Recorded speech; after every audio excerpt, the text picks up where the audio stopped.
Let's clear up one big myth. Flock does not sell customer data. Customers are in control of their data at all times. They get to choose whom, if at all, they share that data with, and it is always in their control whether to share that data. And that sharing setting is off by default.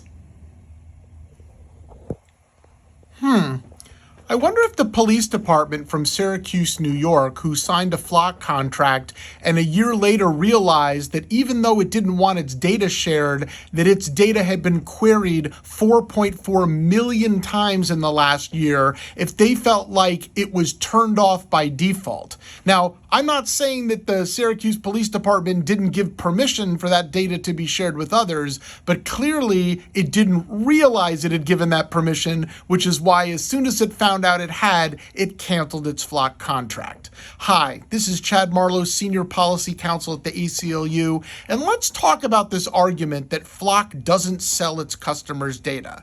Now, that may be true in terms of the way that you might sell a candy bar at a kiosk. It's not literally out and displayed for sale and you just come along and buy it with money. But Flock's entire business model revolves around its ability to present ALPR data throughout the entire country to all of its customers. That's one of its main selling points that Flock's CEO, Garrett Langley, talks about all the time.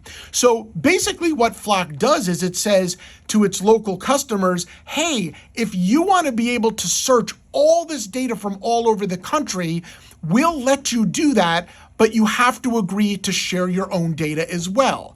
And so by kind of forcing their hand and doing it in a subtle way that doesn't super highlight it, so police departments like Syracuse's know about it, it creates this massive database of ALPR data. And then it charges its customers for that service. And so, yes, they may not be selling individual pieces of data, but they are collecting ALPR data locally from all over the country and selling it to other customers as part of their ALPR system package.